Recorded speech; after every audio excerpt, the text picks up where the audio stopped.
diversos sobre educació sexual, educació visual i TIC, i Premi Micalet 2007 sobre el Premi Caixa Popular Enric Soler i Godes i Premi d'Innovació Pedagògica de la Conselleria del 2007. Això anava a dir, perquè jo quan vaig pensar el projecte vaig pensar Twitter i filosofia, però clar, quan tu entres, i ho sabeu de sobre, a les nostres aules d'informàtica de centres, el Twitter està capat, igual que el Facebook. Sí que ho havia pensat, però el que no havia pensat jo és que la influència anava a ser tan gran, és a dir, que anava a aparèixer el telèfon mòbil. Al remat, el meu treball no ha sigut Twitter i l'aforisme filosòfic, sinó Twitter i l'aforisme filosòfic utilitzant mòbils, perquè els resultats jo crec que haurien de diferenciar, ara veureu les conclusions que arriben i ja veureu que han canviat molt, no és el mateix utilitzar el mòbil que tindre una terminal on poder escriure, on poder llegir tranquil·lament. Per exemple, d'adelantar alguna conclusió, en quan havíem d'eixir de Twitter a buscar informació, la cosa perdia molta força. Per què? Perquè llegir en mòbil és molt difícil.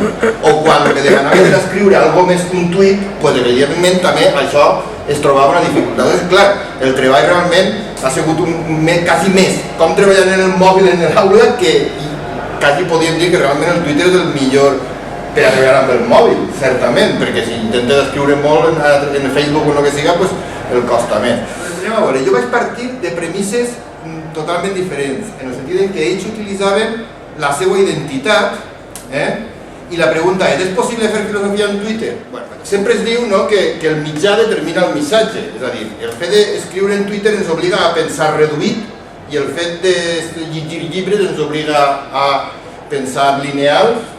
Sí, diuen de Nietzsche que segur que està malalt molt de temps i en un moment donat ells van tenir, li costava escriure, tenia artròs, li feia molt mal el cap, li costava molt escriure, per tant es van enterar que circulava una màquina d'escriure que havia inventat Meiling Hansen per a sordomuts, que era un aparell bestial, com veieu ahir, que devia de ser supercomplicat de gastar. És la primera màquina d'escriure, vaig tenir un rotllo.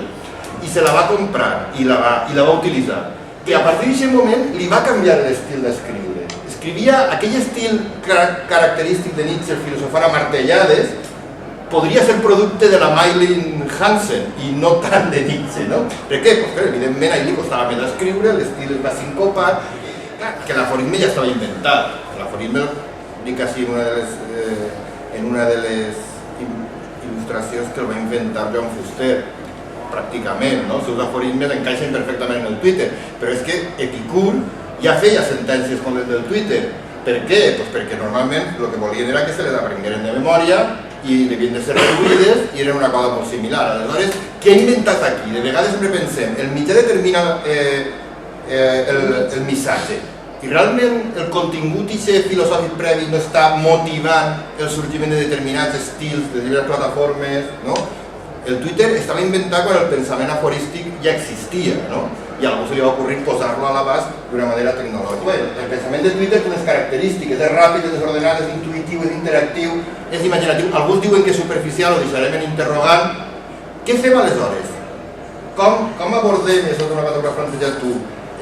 Anem contra aquesta tendència perquè pensem que els alumnes han de desenvolupar també l'altres habilitats. Clar, que la filosofia sempre es considera pausada, ordenada, lineal, racional. Clar, pareix que xoque molt en aquest estil, no? Jo vaig optar per lo contrari, vaig optar per el consell aquell del savi hindú, no? Deixar-se portar un poc per l'aire i no posar-se ferms, no? I aleshores el que he intentat és pensar en el corrent del vent. Si Twitter és ràpid i és intuïtiu, anem a fer que ells també escriguen i pensen ràpid i intuïtiu. I això va ser la idea. Per tant, a partir d'ahir m'he plantejat uns objectius i pense que els objectius són fonamentals quan fem qualsevol cosa d'aquestes. Normalment els mestres tenim un problema. El problema és que volem ajuntar en la mateixa activitat molts objectius. És com aquell que diu, anem a un pla de lectura. Sí, i de passo que reforcen l'escriptura i que facin una redacció al final de la lectura del llibre. Introduir la filosofia en el món de la vida digital. I això és un poc el principal objectiu. Per això vaig entrar i vaig utilitzar les seues identitats. És a dir, ja que reduir molt els objectius, crec que tenim que centrar-nos quan dissenyem activitats. Si comencem a buscar moltes coses, al final no aconseguim res. Per tant, jo vaig buscar bàsicament això i, clar, evidentment, desenvolupar habilitats bàsiques de lectura, categorització temàtica i escriptura. A un nivell breu, sempre, perquè sabia que estava treballant en Twitter, i bàsicament. I a més, d'alguna manera, també donar-los peu a que diguem, bueno, mireu, això el Twitter també el podeu utilitzar per a d'això. A més de per a lo que l'utilitzeu, el podeu utilitzar per a d'això. I ja, si voleu, com que això és breu, puc passar un poc.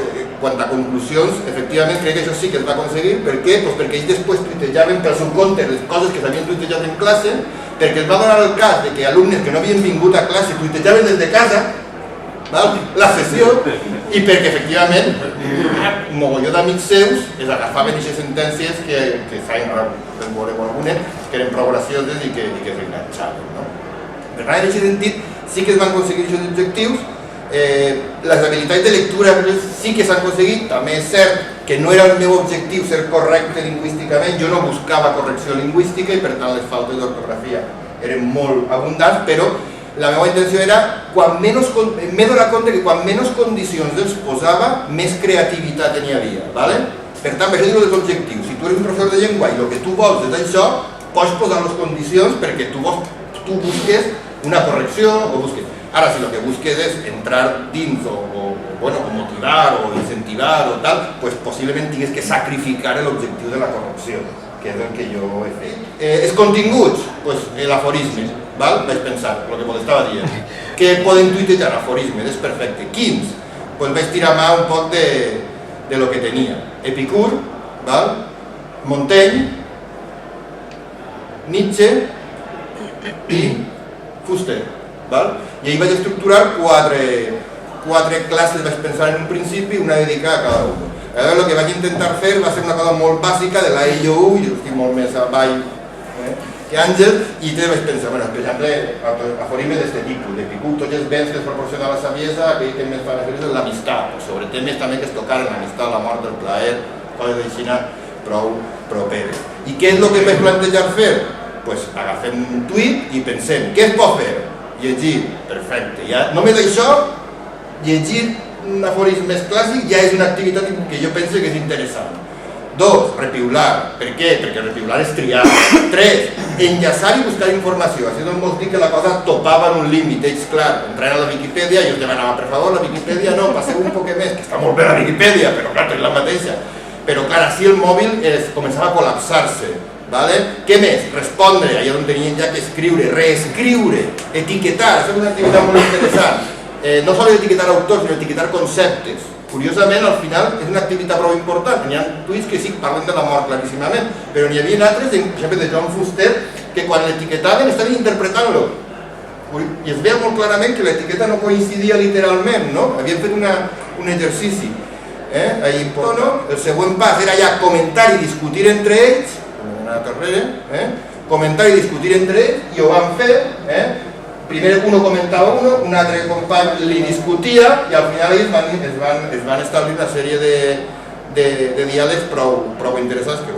Què passa? Doncs que efectivament és curiós que els més creatius, els alumnes més creatius, tiren molt i desenvolupen una creativitat que en classe no trobes quan ells no utilitzen el seu mitjà. Els altres són correctes i fan el mateix que farien a classe. Quan fem tots, quan una cosa no la comprenem, deixem del pas com podem, que també és una activitat molt important, una competència importantíssima en el sistema escolar, i diguem-ne que un poc l'element clau era al final, i ara ja, fes un tuit original, teu, que pugues dir tu el que tu vulguis, no? És una tercera activitat molt més interessant encara, la foto filosòfica, la que millor va funcionar, feu una foto i etiqueteu-la i relacioneu-la amb un aforisme. En resum, vaig fer moltes més activitats, després ja la cosa anava molt més ràpida, vaig barrejar vídeos, jo pense que hem d'aprendre de la tele, va funcionar molt bé, posar-los un vídeo i que tuitejaren mentre veien un vídeo didàctic, evidentment, de la sèrie de la filosofia de Botón i tal, que tuitejaren com fans de Sálvame, ja que veure Sálvame, perquè d'ahir s'aprèn molt, possiblement coses, per exemple, crear una etiqueta em va fallar, es costa també crear una disciplina que etiqueten, no l'etiqueten, se l'olvida, després no es troba, activitats, però bàsicament com a conclusió jo pense que hem d'apostar per les sinergies, és a dir, el Twitter es queda curt, és que arriba un moment en què topes, val? Serveix molt bé com a introductor, molt bé com a motivador, molt bé com a síntesi, però possiblement el moment de recerca d'informació és pobre. Ahir els blogs ens tenen que tirar una mà i jo crec que cal tindre un blog perquè si pots enllaçar, doncs sí que el Twitter es potència, val? Però en el Twitter no pots escriure si no enllaces. Per tant, el tema del blog, que jo també he treballat en altres moments i que ara estic un poc, el tinc d'abandonar perquè penso que dies abans del Facebook, la cosa va cremant etapes molt ràpidament, molt interessant combinar imatges amb xarxes.